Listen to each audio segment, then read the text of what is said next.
Programa de opinión de producción nacional con elementos de lenguaje, salud, sexo y violencia que solo bajo la supervisión de padres, madres, representantes o responsables es apto para niños, niñas y adolescentes.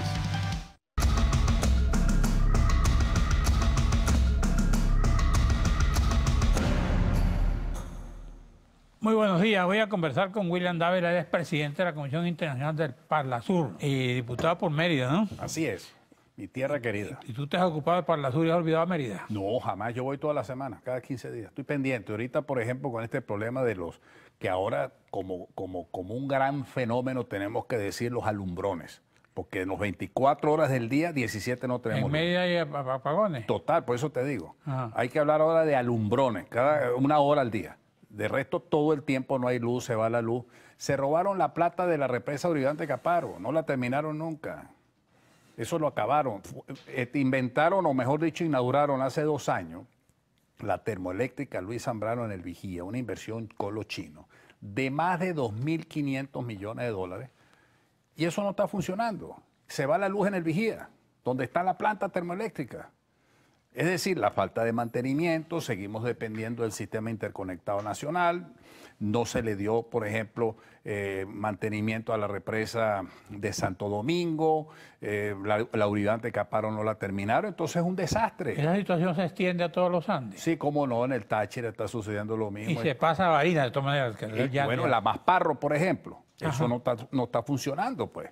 O sea, el sistema de represas que la democracia construyó en un plan de electrificación que establecía anualmente cuántos kilovatios vamos a hacer, eso no existe ahorita, Carlos.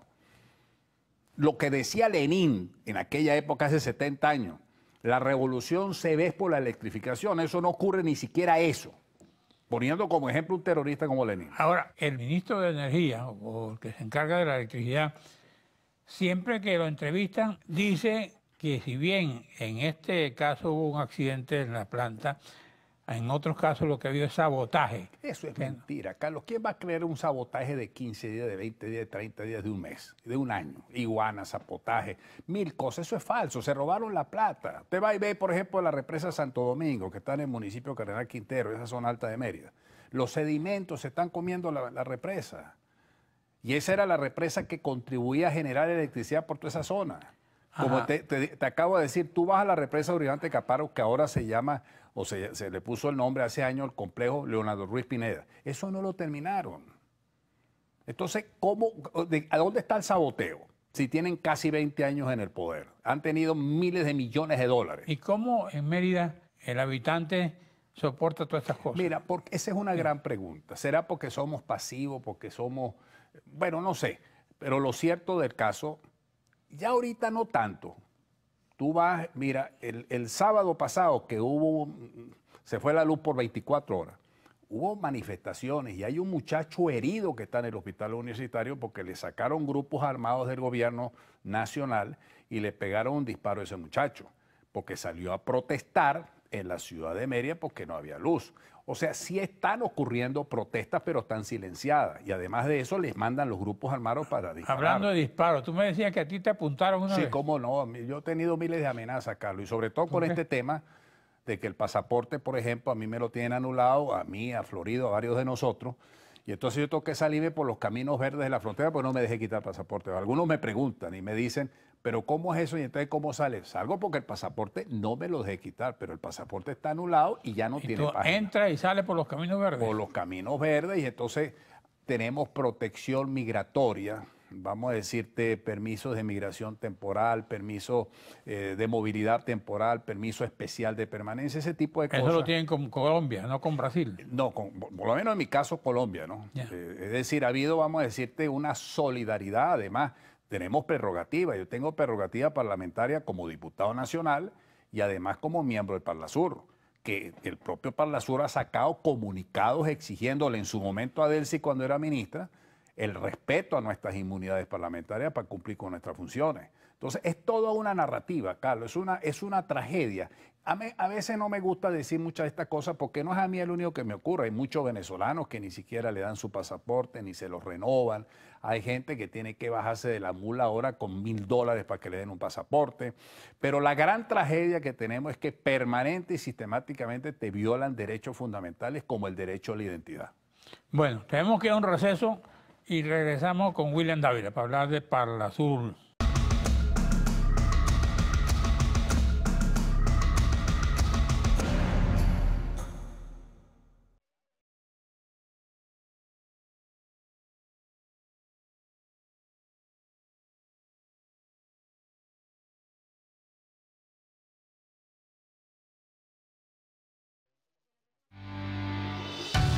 Estás viendo Regiones.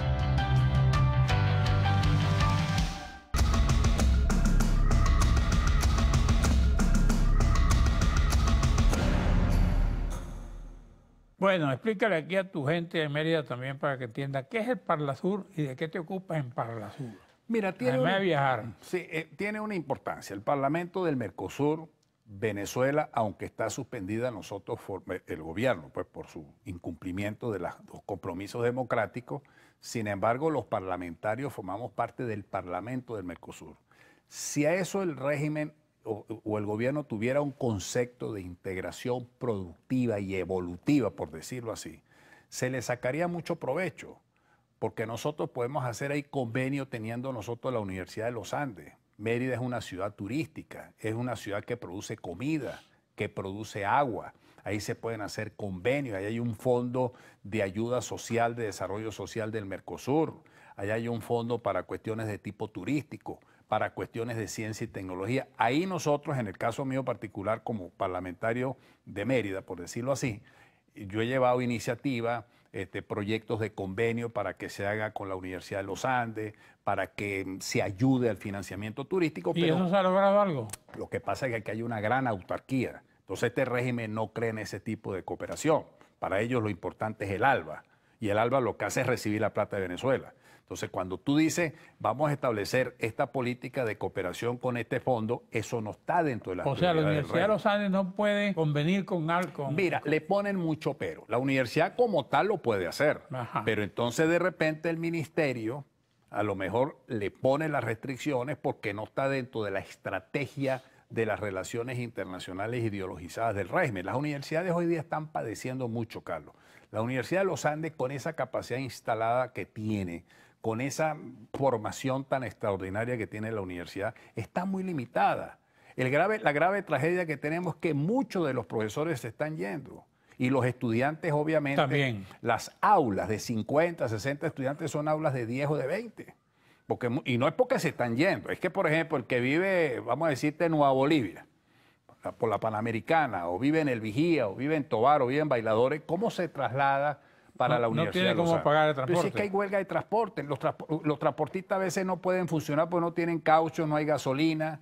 Es un problema. ¿Y a dónde van a vivir en Mérida? ¿Cuánto cuesta una posada en Mérida para un estudiante? O para sostener un muchacho tiene que tener la familia 2, 3, 4, 5 millones de bolívares.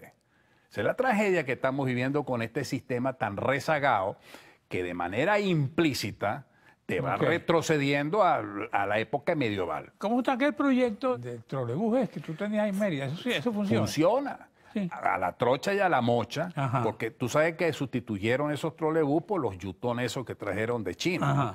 Pero el proyecto era un sistema o es un sistema de transporte masivo. Pero está funcionando ahí en Mérida. Está funcionando, pero no lo han culminado desde hace 14 años, que han debido haberse llevado hasta la hechicera y meterlo para los coros, para los barrios, porque es todo un sistema integrado. Eso no lo hicieron. Pero fíjate tú, está funcionando lo que está funcionando y mira la cantidad de pasajeros diarios. Eso también tiene una ala, vamos a decir así, que es lo que llaman el trollcable que va de la meseta hacia Chama. Eso también fue proyectado en esa época y a veces se tranca porque se va la luz. Porque ese es como pequeños teleféricos, pues unas cabinas que va de la meseta hasta Chama. Hay que ver la cantidad de gente que pasa por allí, porque es un sistema barato, ecológico, entre comillas. Es decir, era algo sustentable, social, hecho por la descentralización en un gobierno democrático. Hay algo que yo me pregunto, por ejemplo, la Asamblea Nacional es como si no existiera, ¿no? Y si aprueba una cosa, no la ejecutan. No, sí existe. Eso no frustra al elector. Dice, bueno, ¿para qué te voy a elegir si tú no me vas a resolver un problema? No, ahí está, esa es una buena pregunta, Carlos. Todo lo contrario, a la gente hay que darle el ánimo. Tenemos que rescatar el aliento. Nosotros no nos hemos rendido, Carlos. No es fácil llegar a ser ahorita diputado cuando tienes tú 22 días que no te paga, 22 meses que no te paga, que te amenaza, que Maduro todos los días dice que nos va a acabar. ¿Cómo viven? Pues, bueno, no les pagan. Mira, por la buena de Dios y porque hay una cosa, el Instituto de Previsión Social del Parlamentario, Dios lo tenga arriba en su santa sede a los que lo dirigen.